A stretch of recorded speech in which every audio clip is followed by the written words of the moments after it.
Over the past few years, I've been testing different ways to grow mushrooms at home so that it is easy, cost-effective, and abundant. And one of those mushrooms I have tested every which way is the pink oyster mushroom. I have finally settled on my favorite way to grow them that is easy, abundant, and cost-effective. So today I'm going to teach you how to do it too. And if you're interested in watching the first harvest video of these, I posted that yesterday. For this method, you're going to need pink oyster mushroom grain spawn, and you can make this or just buy a bag like I did here. You'll also need one of these grow towers. The brand doesn't matter. I bought this one because it was on super clearance, and you need some fine chopped straw. Now this next part is going to be super controversial. I can already hear the comments. However, I have grown mushrooms in chopped straw many times, and when I first started, I always sterilized my straw like you're supposed to.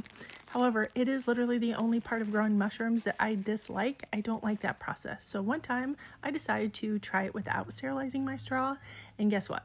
I had zero consequences. So moving forward, I have not sterilized my straw since, and I have had zero issues. However, it is better to sterilize your straw, so I have put 3 methods in the caption so that if you'd like to do that, you can. Instead, all I did was soak my chopped straw in water and then drained it really well. Then I started layering it in my container. I started with a thick layer of straw, thin layer of spawn, and repeated this process until I got to the top. You want to press it down here and there because you want really good contact between the straw and the spawn. And if you're trying to figure out how much spawn to use per the amount of straw, the consensus is 5 to 10% of your straw should be spawn. I did not weigh any of the straw, but I used a 6-pound bag of spawn, and it did 3 stacks of this grow tower, and I only used about 1/4 of a bag of straw. With growing mushrooms, temperature and humidity absolutely matter and are determined by the type of mushroom you're growing, so I'm going to put the ranges for pink oysters in the caption. And because my outside temperatures were too low to colonize the mushrooms, I put them in my greenhouse, which was the perfect temperature.